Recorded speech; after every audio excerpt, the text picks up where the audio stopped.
Ladies and gentlemen, welcome to the podcast 2050. With me, Hana. I'm back. And this is the episode that continues in topic of capacity mechanisms. And we have here Jan Krčál from Project Fakta o klimatu. Thank you. And welcome back, Hana. Thank you. And also Paweł Wiejski, who is an expert from Poland and also co-author of the upcoming explainer about the topic. So Paweł, can I give you the floor so you can tell something more about you?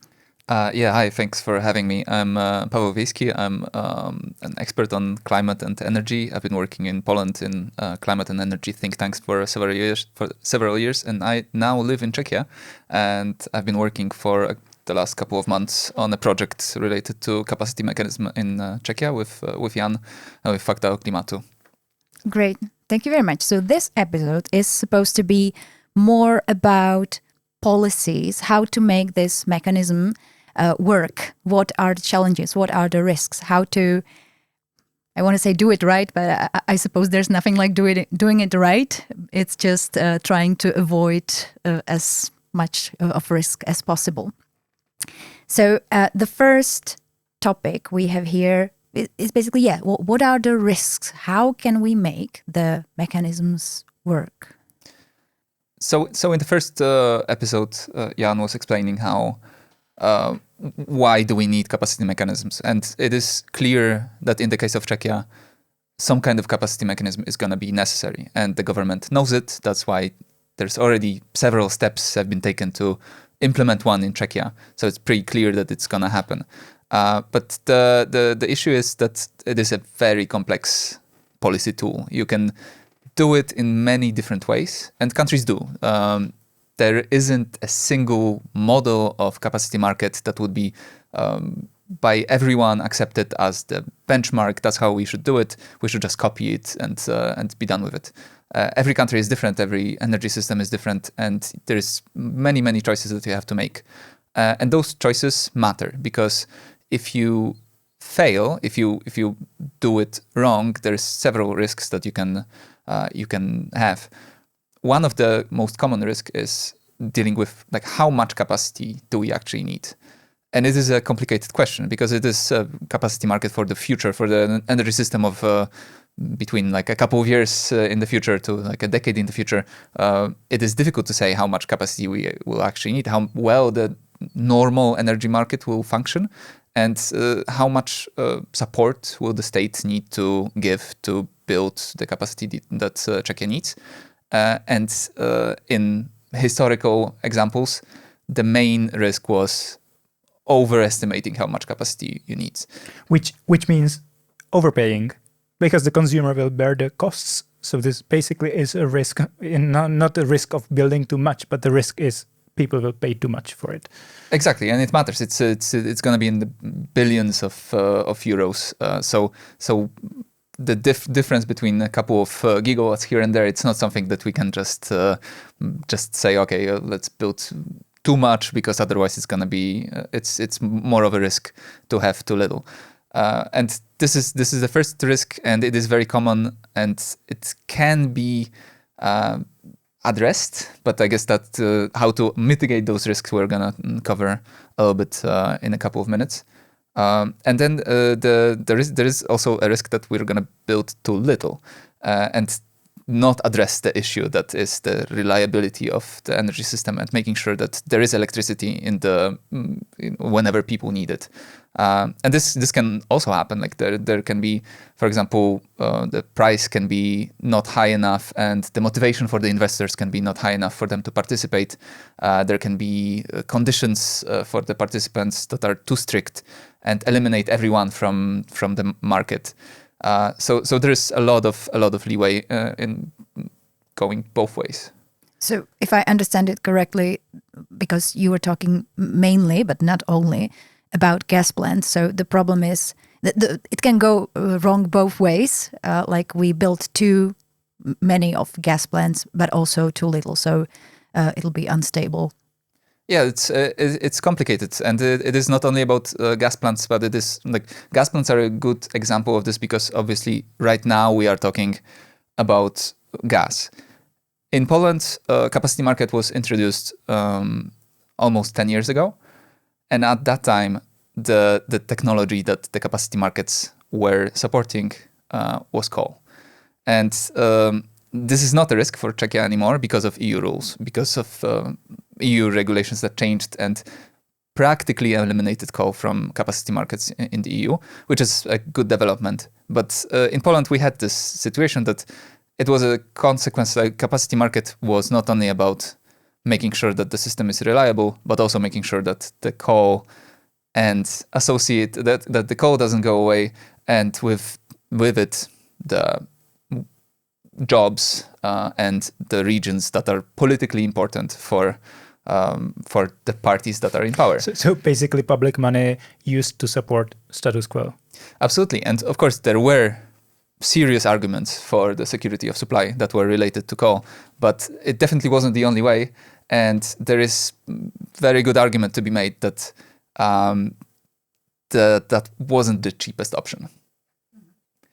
So this is the risk that we have, is locking in on a technology that maybe in 10 years is not going to be appropriate anymore. Maybe gas seems like a good solution right now, but in 10 years, in 15 years, there is a very high chance that it is no longer going to be the appropriate solution. It's not going to be the cheapest. It's not going to be the most, obviously climate friendly.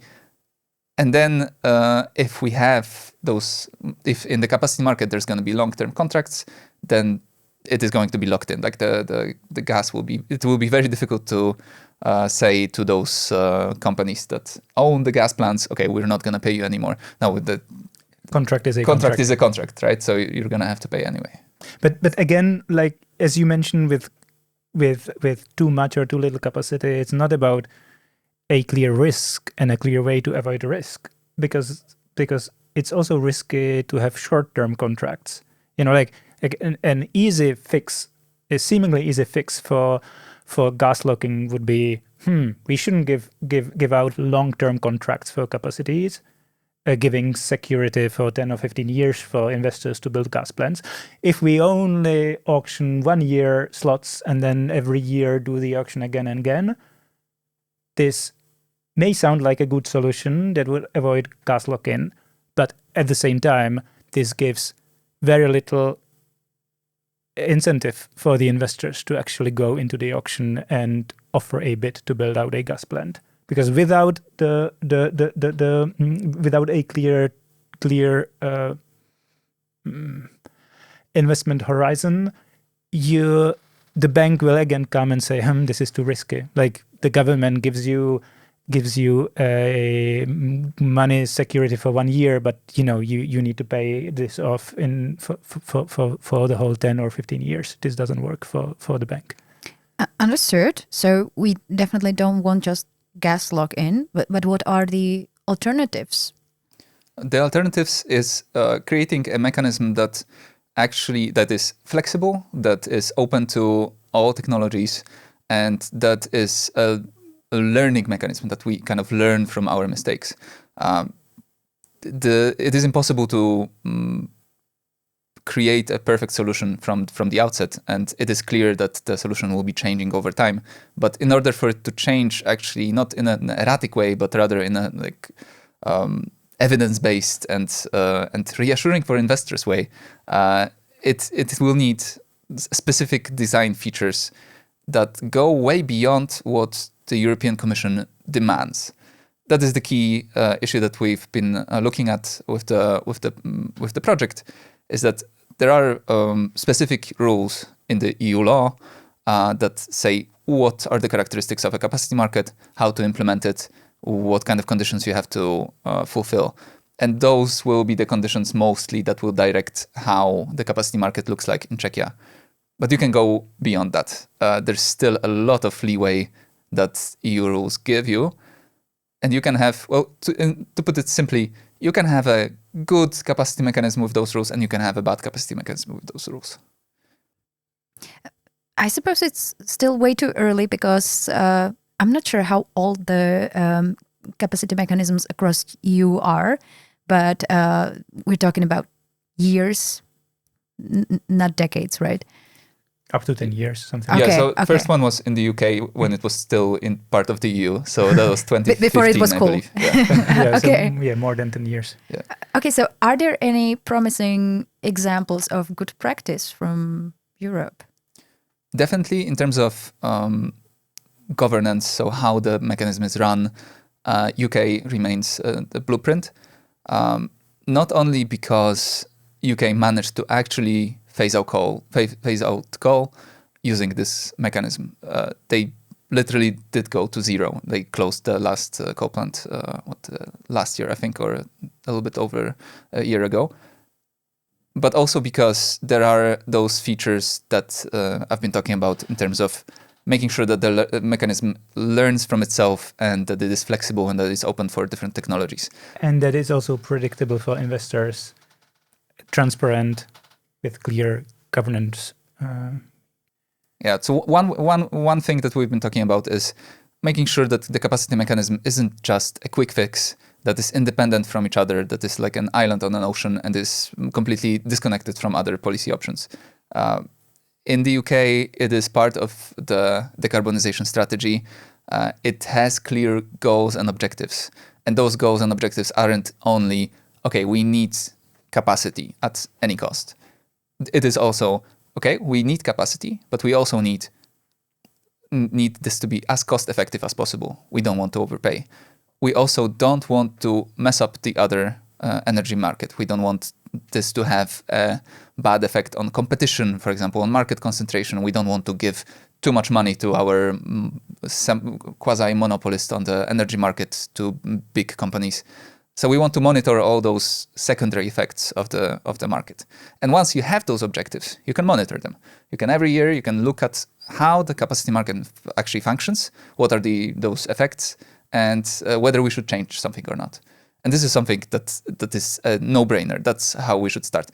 It's going to be difficult in Czechia, and sorry to throw shade at Czech. But in Poland, this also isn't very the case. I can tell you that this is exactly the Sorry same. for blaming. No. This is it's living through the same experience kind of, because it is also the case that Czechia does not have the up-to-date energy strategy. So it is difficult to base the capacity mechanism on something that is 10 years outdated. Old and was created in a completely different reality. So having a good idea how your energy system will look like in those 10, 15 years. Yeah. Basically, this means how to make this compatible with the long-term objectives and long-term goals of the government of building out nuclear and building up renewables. And, I can translate it into a very specific question, like what is the minimum amount of gas power plants we are going to need long-term? And then how to fill in the gaps of what we're going to need for the next 3 years or 5 years, being able to ask those questions, like, where are we heading with this mechanism in the long term, and not just, coal is at the risk of dying and we need to fill up this gap and we don't care about the rest. Mm-hmm. I'm sorry, but you somehow started a topic that it was difficult in Poland. So I want to ask why, or what were the challenges, or what are the challenges right now? Actually, Poland is a good, unfortunately, cautionary tale. But I don't want to say that it didn't completely work. It worked. The capacity market in Poland delivered in a sense that right now, according to the transmission system operator, there is going to be enough capacity by 2030 to make sure that the energy supply in Poland is safe. And this is an achievement, because it wasn't a certainty when the capacity market was first introduced. But the problem is that the capacity market in Poland was a result of lack of strategy. It was a result of several governments maintaining that coal is the future of Polish energy system, that climate policy in Europe is a temporary thing that is going to disappear, and that the ETS, we don't have to worry about it, it's going to be fine.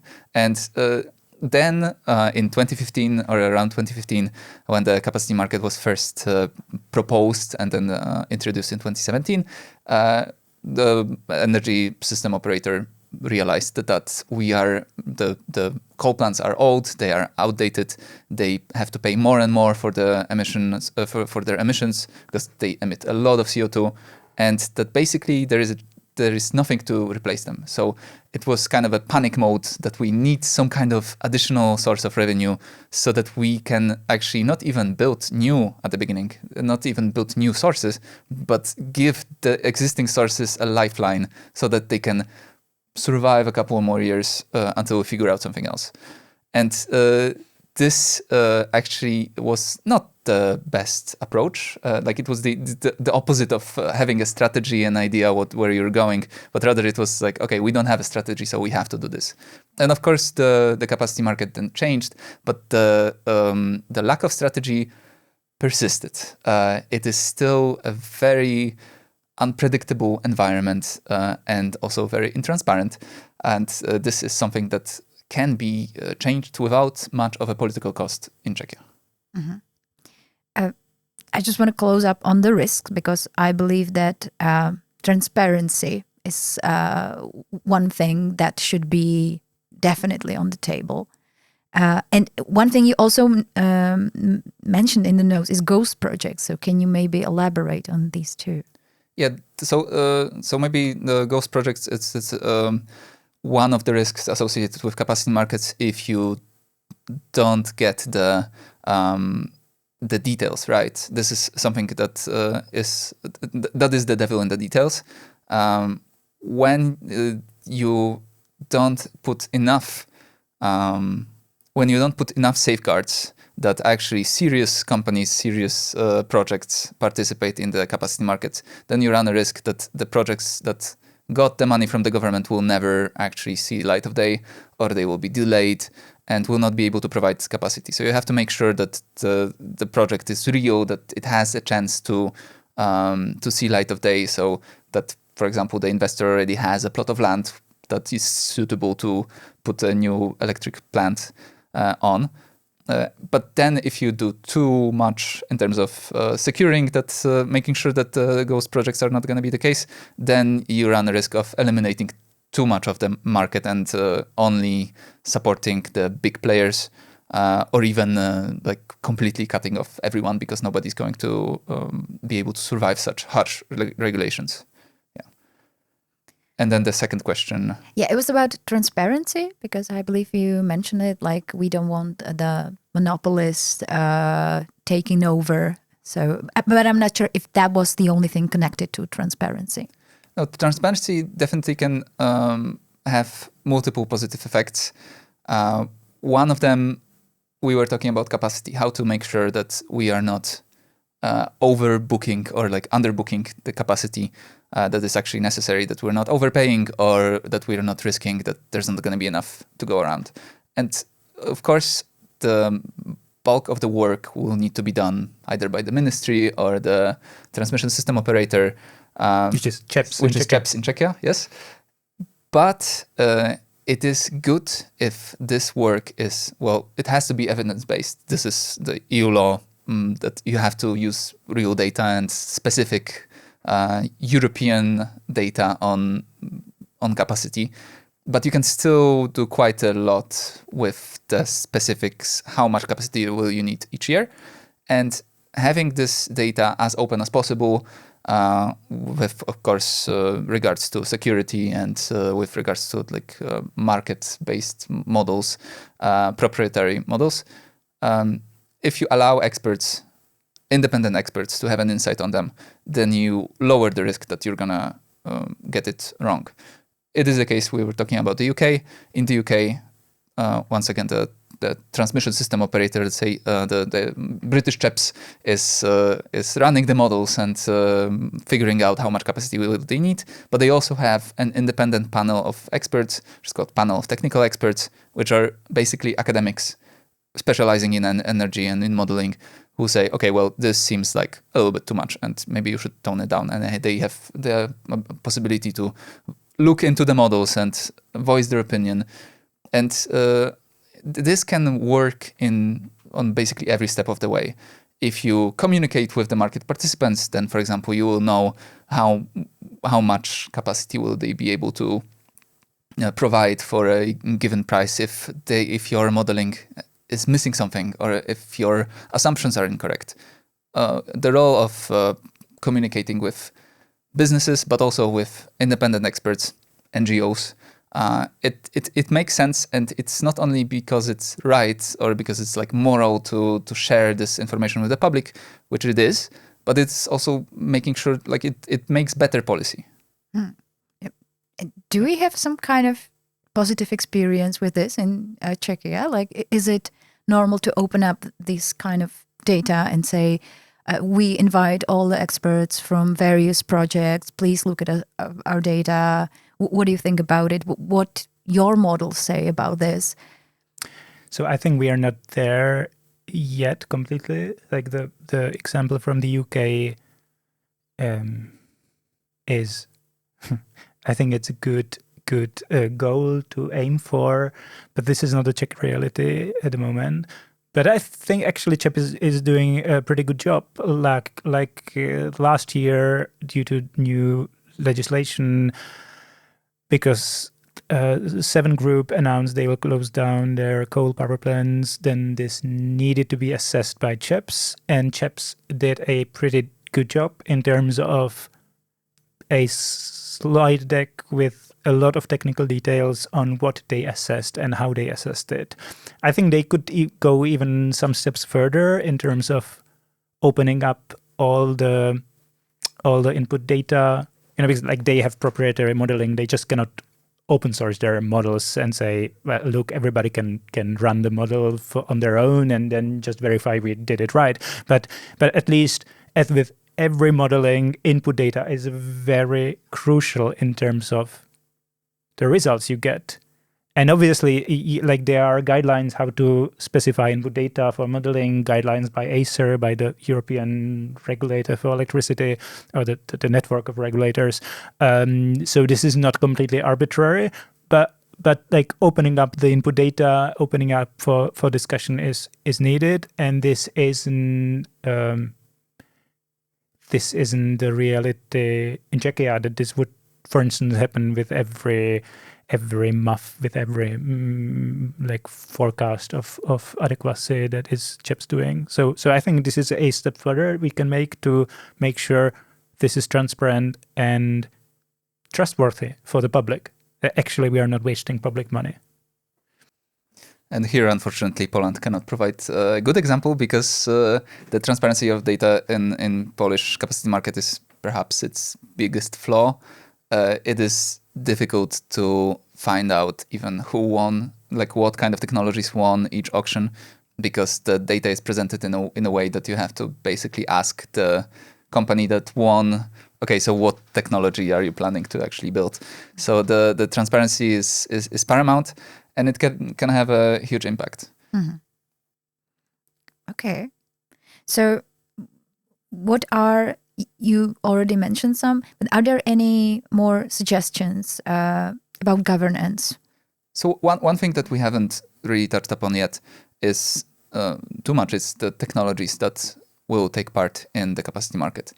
And openness to technology is challenging, but it can be done in a way that is evidence-based and also flexible and reflects the real world utility of different technologies. I think we need to make a bit of a detour into technicalities of the whole mechanism, and the key word is derating factor. So the way, like even European regulation requires these mechanisms need to be open to all technologies.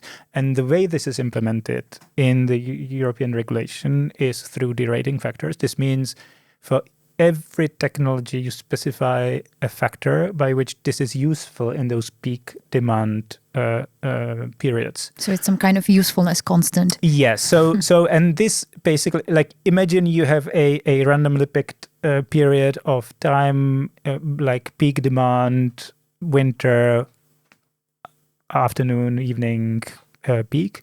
And then the question is, how much of the build capacity is going to be useful, will provide power in those peak hours. And then if, for instance, if you have a solar plant, which is a technology that generates power, then, well, winter afternoon, maybe 1% of the capacity will, if you have 100 megawatt solar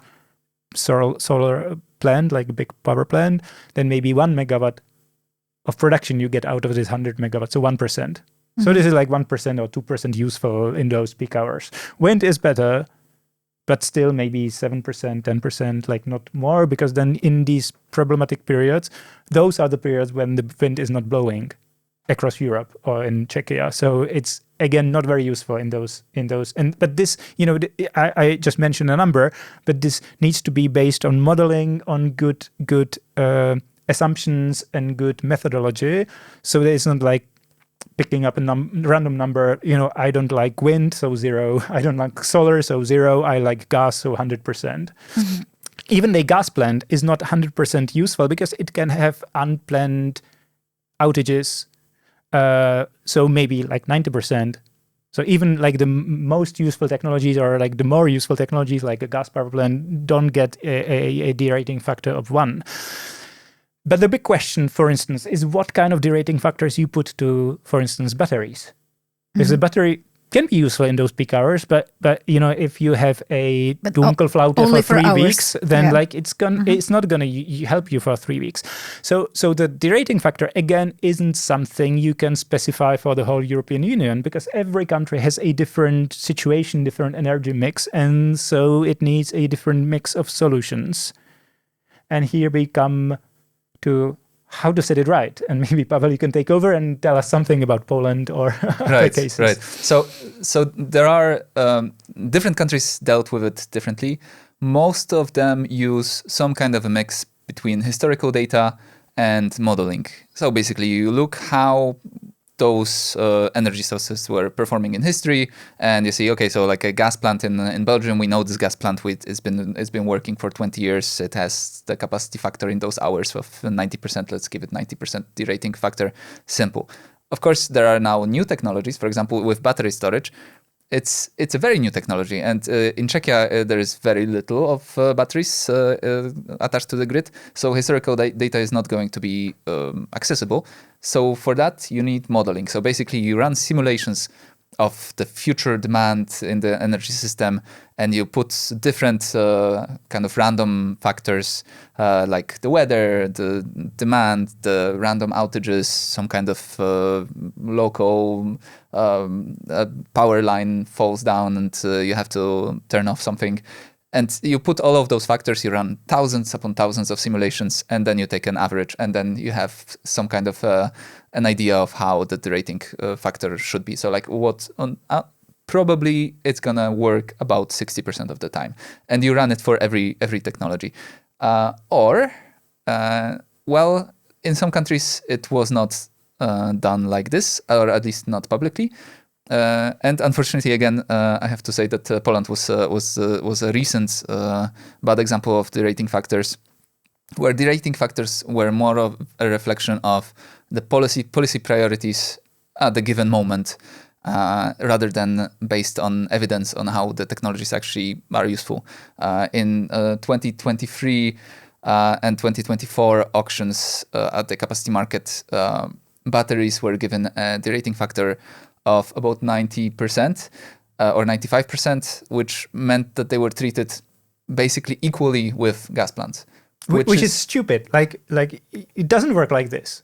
Batteries cannot work like gas plants. Like at some point, of course, they have the limited capacity right now, about 4 hours, although it is also changing and the new technologies may allow this period to be lengthened, but 4 hours is a kind of a standard. And they can also only work when they are full. So there has to be a period before when the sun was shining, wind was blowing, electricity was cheap, and they were charging.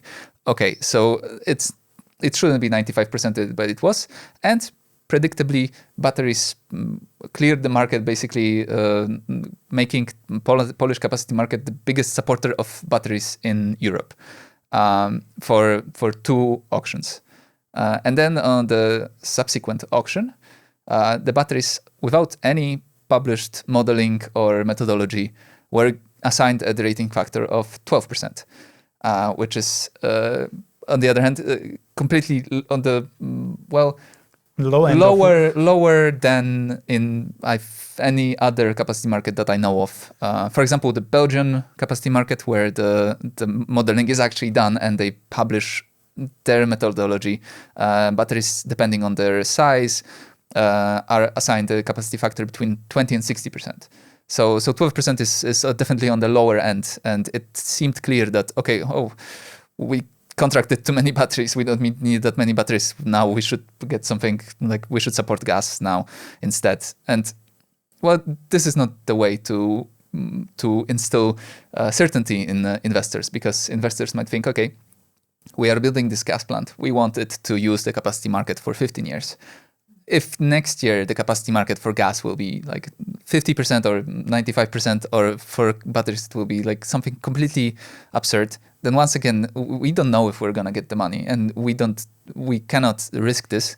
So in that case, either we're out, we're not going to build it, or we're going to ask for a bigger price to kind of price this risk in. And strongly recommend basing the derating factors on actual modeling and historical data, and not just on political decisions.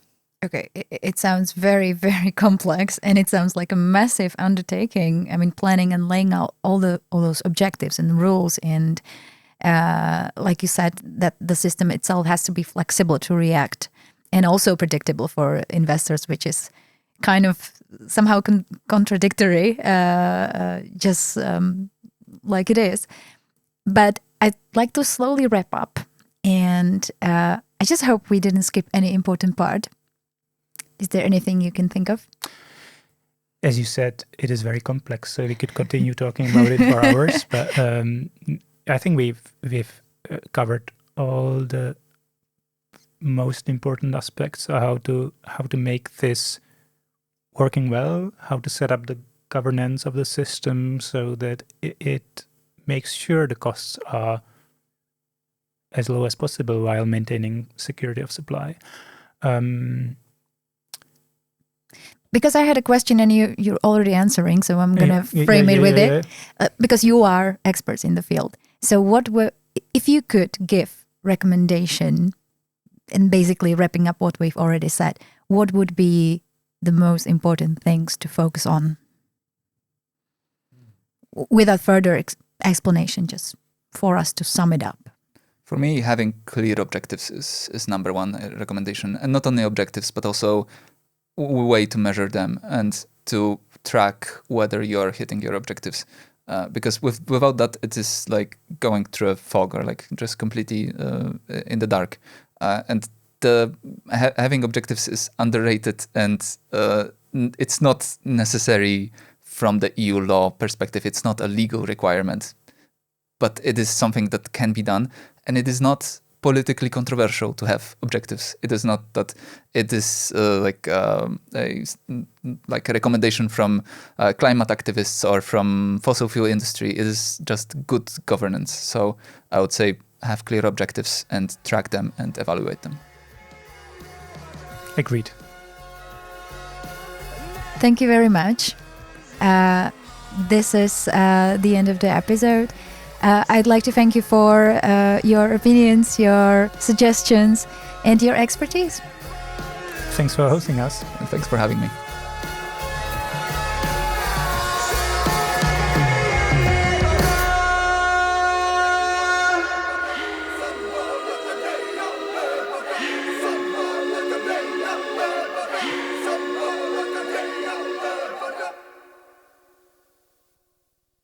Tento podcast vznikl v rámci projektu Dekarbonizujeme Česko. Od kvalitních informací ke kvalitní diskuzi, který je spolufinancován Evropskou unií.